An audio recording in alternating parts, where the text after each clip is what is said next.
Welcome to this Explainer. Today we're diving deep into the formidable rise, the shocking global operations, and the incredibly lasting legacy of the Soviet Union's most feared intelligence agency, the KGB. This is a story of absolute power, geopolitical manipulation, and a legacy that arguably still shapes the world we live in right now. Let's just jump right in, starting right in the middle of 1984. Picture this. The United States makes a truly jaw-dropping discovery inside their own embassy in Moscow. After days of scratching their heads over stolen data, they finally find the culprits. It was 16 bugged IBM typewriters. These devices had a tiny special bug secretly planted inside them, and they'd been transmitting almost every typed document back to Soviet spies via hidden signals for 8 long years. Literally, right under their noses. Now, you'd probably expect sheer outrage from a discovery like that, right? But ironically, despite being the victims of this staggering espionage breach, American intelligence agencies were reportedly more impressed than they were angry or worried. The technological audacity and the sheer patience required to pull something like this off, those were undeniable markers of a masterclass intelligence agency at work. And that incredible embassy bugging operation? That was just the tip of the iceberg. So here's our agenda for this explainer. We're going to cover the birth of the KGB, their use of fake news and media, proxies and global terror, the infamous MICE recruitment playbook, and finally, their collapse and legacy. Kicking things off with Section 1, Birth of the KGB. To really understand the KGB, we have to look back at the historical context of how it was born. For 3 decades, from 1924 to 1953, the Soviet Union was under the brutal, iron-fisted rule of Joseph Stalin. So when he died in 1953, the country was thrown into massive instability.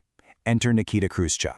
In 1954, needing to control internal rebellions, protect the Communist Party, and gather vital Cold War intelligence against the West, Khrushchev officially established the KGB. Now, what's really fascinating here is that this setup is a massive outlier in the world of espionage. Globally, most nations intentionally separate their intelligence powers, to prevent any one group from getting too strong. Take India, for example. They have the Intelligence Bureau, or IB, strictly for internal domestic threats, and RAW for external foreign operations. But the KGB, they were the great exception. Because of the intense paranoia and the sheer instability of that founding era, the KGB was handed absolute authority over both internal security and external foreign intelligence simultaneously. They were literally policing their own citizens while at the exact same time spying on foreign governments.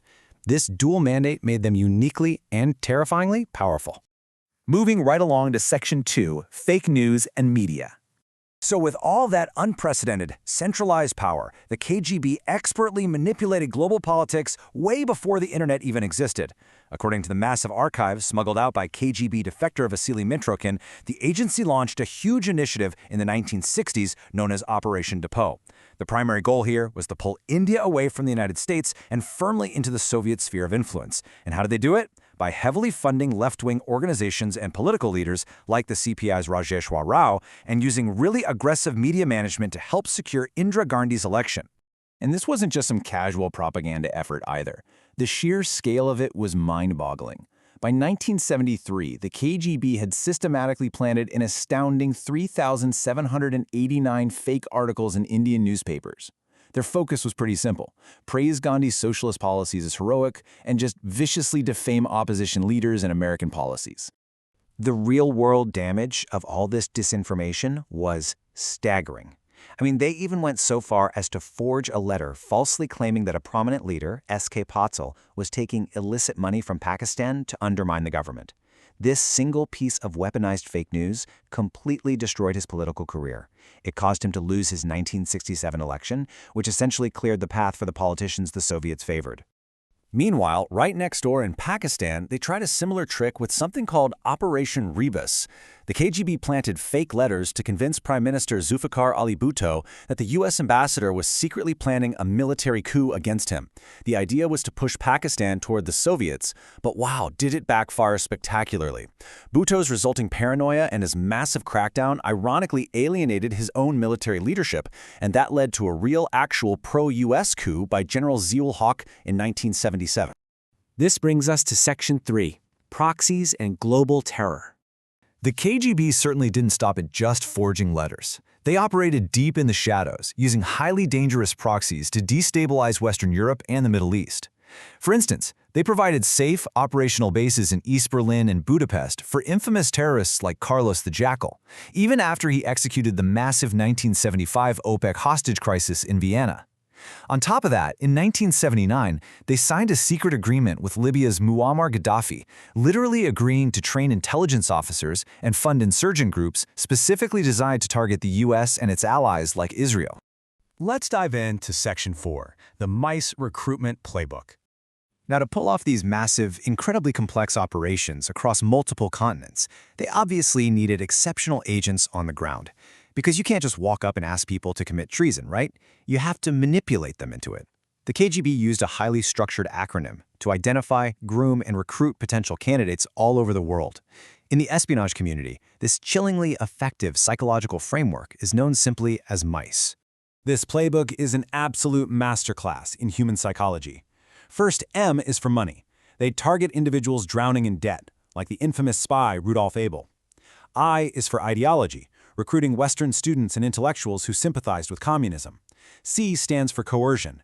If money or beliefs didn't work, they'd use honey traps, capturing compromising photos of diplomats to blackmail them. And finally, E for ego. This meant funding the ambitions of rising politicians who craved power, fully knowing they would owe the Soviets big time later on. The devastating success of these exact methods really cannot be overstated. By masterfully pulling these psychological levers, they were able to turn incredibly high-level targets. One of the most notorious cases is Aldrich Ames, a CIA officer who actually became a double agent. Driven by these exact vulnerabilities, Ames fed highly classified American intelligence directly to the KGB for nearly a decade, which severely compromised multiple critical U.S. operations. Which leads us to our final part, Section 5, the collapse and legacy. But listen, no matter how powerful, vast, or cunning an intelligence agency is, it just cannot operate in a vacuum. By the 1980s, the Soviet economy was an absolute shambles. In 1985, Mikhail Gorbachev introduced glasnost, a policy of openness and transparency. This directly undermined the absolute control the KGB had held over societies since 1954. So states began demanding independence. Desperate to hold on to power, KGB leadership actually backed a massive government coup in August 1991. But the people pushed back, the coup completely failed, and the agency's credibility was shattered. By November 1991, President Gorbachev formally dissolved the mighty KGB. However, while the name KGB was officially erased from the history books, the machinery itself didn't just vanish into thin air. The organization was simply decentralized and broken up into smaller, highly specialized agencies. The FSB took over internal security, the SVR took on foreign intelligence, and the FSO was tasked with protecting top government officials. The agents, the tactics, the history, they were all just reshuffled and given a new coat of paint. Which leaves us with a truly fascinating question to wrap up our explainer today. The agency supposedly died in 1991.